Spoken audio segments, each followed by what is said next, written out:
স্বাভাৱিকতে সদা সৰ্বদাই দোৱানত কথা পাতি থকা মৰ্মে মৰ্মে মনে প্ৰাণে শৰীৰৰ প্ৰত্যেক শিৰাই শিৰাই মানে দোৱানৰ হিচাপবিলাক প্ৰবাহিত হৈ থকা যিহেতু গতিকে তেখেতে ভাগৱতৰ পদৰ যেতিয়া আধাৰত পদ আৰম্ভ কৰিছিল মোৰ কেইজোপামান পদৰ তেখেতৰ উচ্চাৰণ মনত আজিও পৰি থাকে শুনি কিন্তু খুব ভাল লগা হৈছিল যেনেকে ধৰি লওক ভাগৱত গ্ৰন্থৰ তেখেতে পঢ়াৰ এটি ধাৰণা এনেকুৱা অ ৰাম এক কৃষ্ণ দেৱতেকে কৰিব বকতি নকৰিব আন একো দেৱ তেখেৰতি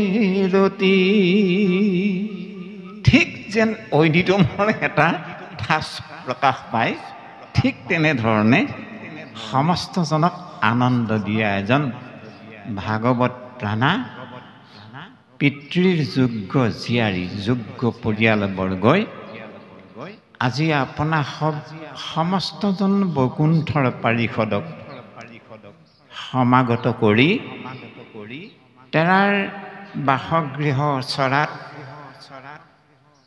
আপোনাসৱৰ কৃপামৰ্মে এই স্থান বৈকুণ্ঠপুৰীলৈ ৰূপান্তৰিত হোৱাই নহয় সমস্ত ঠেকেৰাতল গাঁওবাসী ৰাইজৰ কাৰণে বৈকুণ্ঠৰ এক নামৰ নিজৰা প্ৰত্যেকৰ গৃহে গৃহে প্ৰবাহিত হৈ গ'ল এইটো হ'ল আমাৰ প্ৰত্যেকজন গাঁওবাসী ৰাইজৰ কাৰণে এক মহান সৌভাগ্য আৰু এই সৌভাগ্যৰ এই পৰিৱেশটো যদিও বা আপোনাসৱৰ নামগৃহত বহুবাৰেই নাম চৈতন্য কৰি গ'ল পাঠ কৰি গ'ল কিন্তু এনেধৰণে বহুজনক আমন্ত্ৰণ দি এটা পৰিৱেশ নিৰ্মাণ কৰি সমস্তজনৰ শ্ৰীমুখে প্ৰভু ভগৱন্তৰ পৰম মংগলময় নাম চৈতন্য কৰা অনুষ্ঠান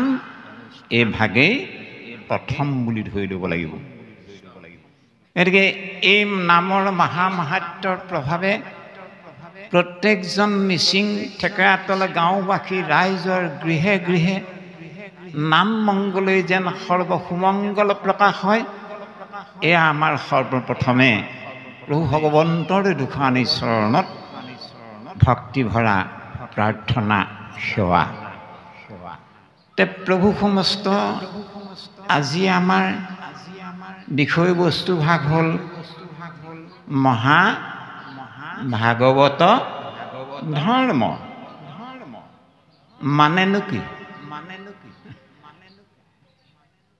বিষয়বস্তুটো হেডলাইনটোত লিখা আছে যেনেকৈ আমাৰ পেপাৰখনৰ হেডলাইনটোত লিখা থাকে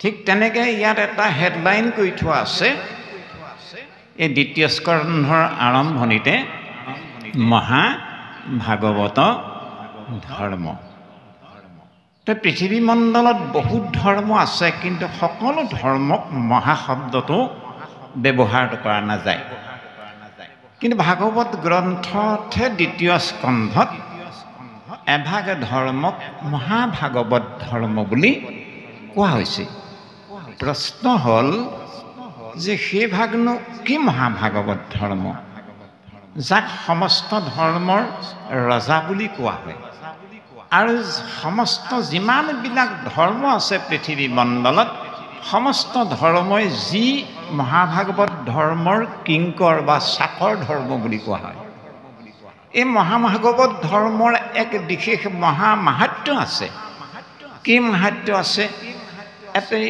উদাহৰণ দিছে এনেধৰণে ও ৰাম ৰাজাৰ গত উঠে যত মন্ত্ৰী পাত্ৰ সেই মতে সিজে পুণ্য নাম লৈলে মাত্ৰ এই মহাভাগৱত ধৰ্মৰ হেনো মহামাহাত্ম্যটো কেনেকুৱা, যেনেকৈ এখন সভালৈ ৰজাজন সোমাই গ'ল, পাত্ৰমন্ত্ৰী সকলো পিছে পিছে গ'ল, ৰজাই আসনত গ্ৰহণ নকৰালৈকে নপঢ়ালৈকে সভাসদ বৰ্গই আগতীয়াকৈ বহি নিদিয়ে, কেলে ৰজাক অসন্মান কৰা হ'ল। ৰজা বহিলেহে সভাসদ বৰ্গই বহে। আকৌ কেনেবাকৈ যদি ৰজাজন কিবা কাৰণত উঠিব লগা হ'ল, উঠিলে ৰজাই বাকী বিষয়ববীয়া মন্ত্ৰীমণ্ডলীক ক'ব নালাগে মই উঠিলোঁ, উঠা। ৰজা উঠাৰ লগে লগে সভাসদ বৰ্গই গিৰিককৈ উঠি সন্মান জনায়। যিদৰে ঠিক তেনেধৰণে এই মহাভাগৱত ধৰ্ম য'ত চৈতন্য হ'ব সেই স্থানলৈ হেনো তপ জপ যাগ যজ্ঞ প্ৰায়শ্চিত দান দক্ষিণা শ্ৰাদ্ধ পিণ্ড তীৰ্থ ভ্ৰমণ, এই যিমানবিলাক ধৰ্ম আছে সকলো ধৰ্মৰ পুণ্যবিলাক এই মহাভাগৱত ধৰ্ম চৈতন্য হোৱা স্থানলৈ আপোনা আপুনি ধাৱমান হৈ পৰে। মহাভাগৱত ধৰ্মই আহ্বান দিব নালাগে, হেৰা মই আহিলোঁ ইয়ালৈ আহা, সকলো নিজে নিজেই গুচি আহে। যাৰ মাহাত্ম্যৰ বিষয়ে মহাপুৰুষ বঢ়াৰপুৰ কৃপালু গুৰুজনে কি বুলি ক'লে, অৰাম কৃষ্ণৰ নিৰ্মল উদাৰ চৰিত্ৰ কথাৰ জৈত প্ৰকাশ গংগাদি কৰি যত তীৰ্থ আছে তৈতেকে কৰে প্ৰকাশ। ৰাম গংগাদি কৰি যত তীৰ্থ আছে তৈতেকে কৰে প্ৰকাশ। আজি থেকেৰাতল গাঁওবাসী ৰাইজে কোনো তপ নকৰাকৈ, কোনো যাগ যজ্ঞ নকৰাকৈ, কোনো দান দক্ষিণা নকৰাকৈ, কোনো শ্ৰাদ্ধ পিণ্ড নকৰাকৈ, কোনো তীৰ্থলৈ যাত্ৰা নকৰাকৈ সমস্ত সেই ধৰ্মবিলাকৰ পুণ্য এই স্থানত সেৱা ধৰিবলৈ পালে। এইটো মহা সৌভাগ্য। বিশেষ কথা হ'ল এয়া হ'ল মহাভাগৱত ধৰ্মৰ মাহাত্ম্য। এতিয়া মহাভাগৱত ধৰ্ম মানে কি, এবাৰ সখীয়েক অৰ্জুনে কৃষ্ণক সুধিলে, সখা মোকতো কুৰুক্ষেত্ৰৰ ৰণক্ষণত গীতাৰ বিষয়েহে, গীতাৰ জ্ঞানহে কোৱা হ'ল, মইতো ভাগৱত ধৰ্মৰ বিষয়ে একো নাজানো, গতিকে মোক ভাগৱত ধৰ্ম, ভাগৱত মহাধৰ্মৰ বিষয়ে মোক ক'বলৈ হওক। তে কৃষ্ণই সততে কৈ পেলালে, ই নাজানা বোলে, নাজানো নকওঁ। ভূঞা শৌচ কৰা নিতে মনক সংযম সখা দিয়া দান সমস্তকে বুদ্ধি কৰি খম পৰৰ ধৰ্মক নিহিংসিবা কদাচিত কৰিবাহা ভূতদয়া সকৰ্ণ চিত ভূৰিবা শান্ত চিত্ত সৰ্ব ধৰ্মত বৎসল এহি মহাভাগৱত জানা এহি ভাগৱত ধৰ্ম জানা মহাবল।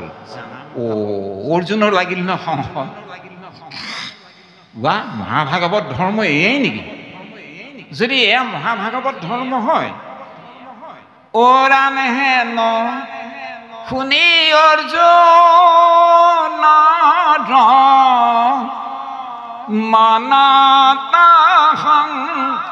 মনতায়া সুখ বুলিবে লাগিলা হুয়া কৃষ্ণক সন্মুখ। তেনেকে আমি আমাৰ অপচন্দ কথাটো যদি বাপ এজনে আনজন বাপক কৈ পেলাই, যাৰ আগত কৈছে সেইজনে বুজি পাইছে, কিন্তু এইটো যে ভয়ানক এটা অনৰ্থ বুলি বুজি পায়, একদম চকু থৈ মুখৰ ফালে পোনপটীয়াকৈ চাই কৈ উঠিব, কি কথা কয় হে আপুনি, কি কথা কয়, যেনেকৈ একেবাৰে চাৰ্জ কৰি উঠিব।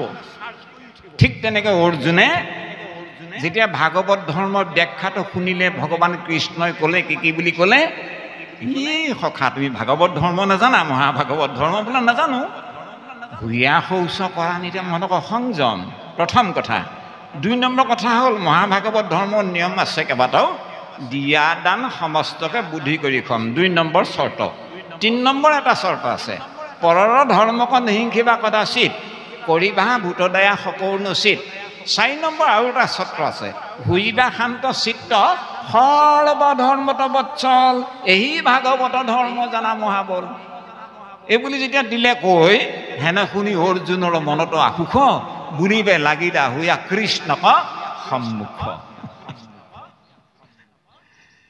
হয় নহয়? আমি চিন্তা কৰি চাওঁ, হুইবা শান্ত চিত্ত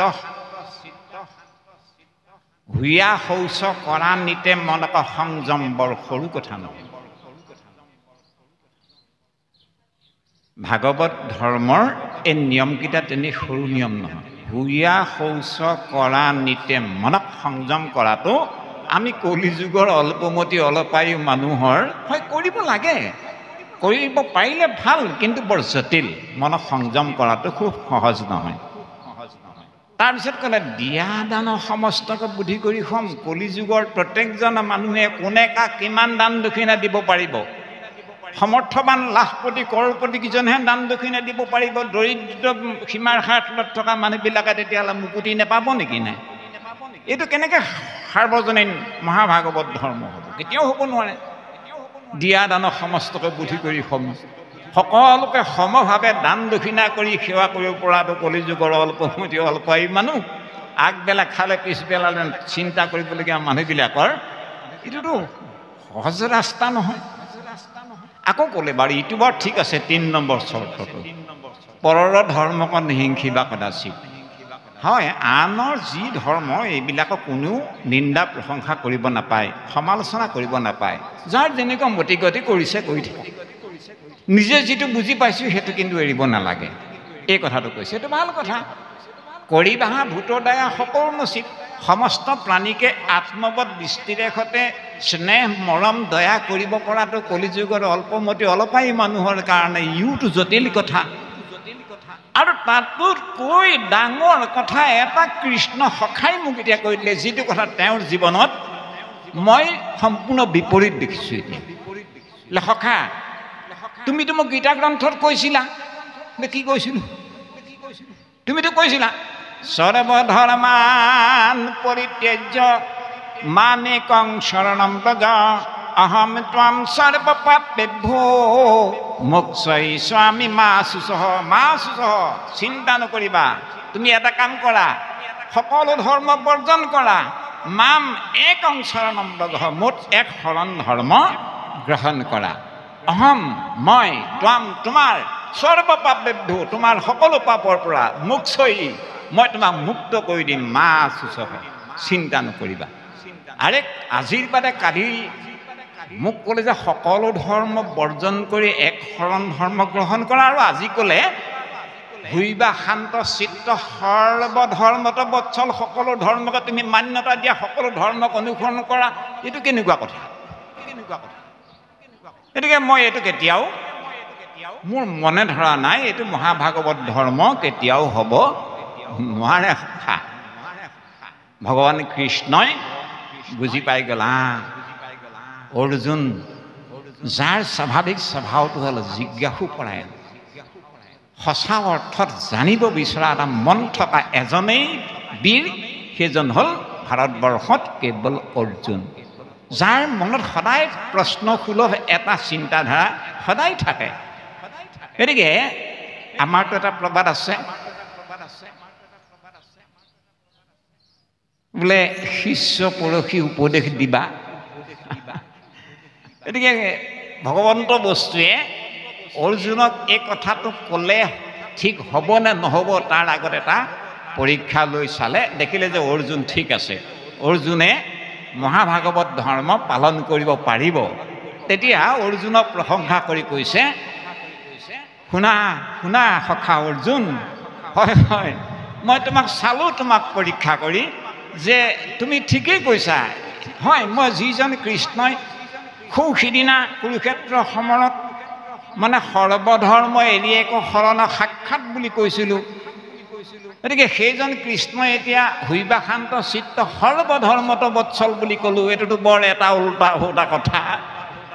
গতিকে শুনা সখা, মহাভাগৱত ধৰ্ম মানে কি? মন দি শুনা। অ ৰাম মোৰ গুণ নাম যিটো সংসাৰতে সাৰ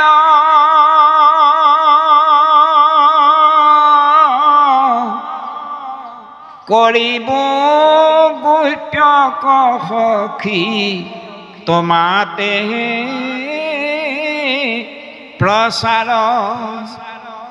মহাভাগৱত ধৰ্ম মানে প্ৰভু ভগৱন্তৰ গুণ যশকে মহাভাগৱত ধৰ্ম বুলি কোৱা হয়। মোৰ গুণৰ নাম যিটো সংসাৰতে সাৰ সখী, এই মোৰ গুণ যশ নাম ধৰ্ম ভক্তি ধৰ্ম অতি গোপনীয়ভাৱে ৰৈ গ'ল। অতি গুপ্তভাৱে ই য'ত ত'ত এই মহাভাগৱত ধৰ্ম সকলোৱে পোৱাকে নাছিলে, বৰ গোপনীয়ভাৱে আহি থকা এটা পবিত্ৰ নিজৰা। সেই কথাটো মই এতিয়া কি কৰিম, সেই গোপনীয়ভাৱে থকা বস্তুভাগক কৰিব গোপ্যক সখী তোমাতে প্ৰচাৰ। মোৰ মহাভাগৱত ধৰ্ম মাহাত্ম কেনেকুৱা জানানে? অ ৰাম কোটি কোটি পাপৰ যে নামে সংহাৰক, নাম বিনে নাই সখী সংসাৰ তাৰক। কোটি কোটি জন্মে জন্মান্তৰ সখা অৰ্জুন, যিমানবিলাক ৰাখি ৰাখি জন্মে জন্মান্তৰৰ পাপ জমা হৈ নাথাকক লাগিলে, আজন্মৰ পাপো কেৱল মোৰ মহাভাগৱত ধৰ্ম নাম ধৰ্মইহে সংহাৰ কৰিব পাৰে। আৰু নামৰ বাহিৰে নাই সখী সংসাৰ তাৰক। কোনো তপ জপ যাগ যজ্ঞ প্ৰায়শ্চিত দান দক্ষিণা তীৰ্থ ভ্ৰমণ ধৰ্মই সংসাৰ ত্ৰাণ কৰি দিব নোৱাৰে। সেইকাৰণে সখা তুমি সেই গীতাৰ তত্ত্বকে পুনৰ সাৰোগত কৰা। বোলে কি সাৰোগত কৰিম? অ সমস্ত ধৰ্মকে বিদুৰতে পৰিহৰি। তুমি তপ জপ যাগ যজ্ঞ প্ৰায়শ্চিত দান দক্ষিণা শ্ৰাদ্ধ পিণ্ড এই সমস্ত ধৰ্মকে দূৰতে ত্যাগ কৰা। এটা কাম কৰা। বোলে কি কৰিম? সুমৰি মোৰ গুণ নাম যত্ন কৰি, তুমি যত্ন কৰি হ'লেও, তুমি কষ্ট সহন কৰি হ'লেও মোৰ নাম বস্তু স্মৰণ চিন্তন শ্ৰৱণ কীৰ্তন নেৰিবা।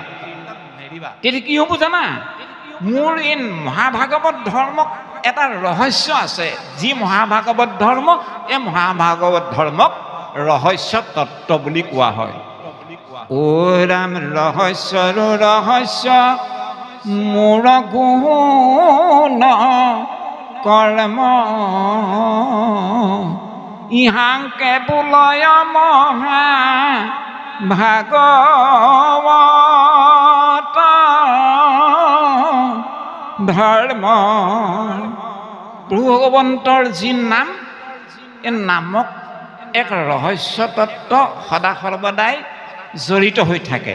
সেইকাৰণে এই ভাগক কোৱা হয় মহাভাগৱত ধৰ্ম। ৰহস্যবিত্ত বা ৰহস্য তত্ত্ব বুলি প্ৰভু ভগৱন্তৰ নামক কিয় কোৱা যায়? বুলিতে এক শুনিতে সতনিতৰে, নাম ধৰ্ম বিপৰীত বোলহো ৰাম নামে মো কোটি নিদানা। ৰাম বুলি বোলা হওক। এই ৰহস্যটো কোনখিনিত? ধৰি লওক আমি সমস্তজন আছোঁ এইবাৰ এই অনুষ্ঠান ভাগলৈ এজনে যেনিবা ভাল মোহনী ভাং কেচিলিমান টানি আহিল, নিচাত ক'ব নোৱাৰে, ঠেং একেবাৰে ঘটং মটংকৈ আহিছে আৰু আহি এই আমাৰ বাটচৰা মুখতে থিয় হৈ ল'লে, সোমায়ো নহা হ'ল। চব ভাং, তেওঁৰ কথা আন একো নাই, কেৱল ভাং ভাং ভাং। দাদা আহকচোন, বহকি আহক, নেপায় নহয়। চব ভাং। আৰু এজন ব্যক্তি সোমাই আহিলে ভালকৈ আপোনালোকৰ গাঁৱত কেইগিলাচমান নতুন মাল টানি আহিলে কেৱল ঠেং পাক খাই আহিছে আহি সেইজনে এইডোখৰত থিয় হ'লে সেইজনে চিঞৰিছে চব মদ চব মদ সেইজনে মদৰ নিচাত ক'ব নোৱাৰে সেইজনে চিঞৰিছে মদ মদ মদ এইজনে চিঞৰিছে ভাং ভাং আমি শুনিছোঁ মদৰ শব্দ ভাঙৰ শব্দ কিন্তু ভাঙৰ নিচাই আমাক নধৰে মদৰ নিচাই নধৰে আমাক কিন্তু ভগৱন্তৰ নামত এই নিচাটো আছে বুলিতে এক এজন বাপেহে পাঠ কৰি দিছে শুনিতে শত সহস্ৰজনে যিমানে শুনিছে সমস্তজনৰে সমানে পুণ্য উপাৰ্জন হোৱা এই ব্যৱস্থাটো কেৱল প্ৰভু ভগৱন্তৰ গুণ জগত কেৱল ভগৱন্তৰ নামতহে আছে কাৰণে এই নাম ধৰ্মক ৰহস্য মহাভাগৱত ধৰ্ম বুলি কোৱা হয় প্ৰভু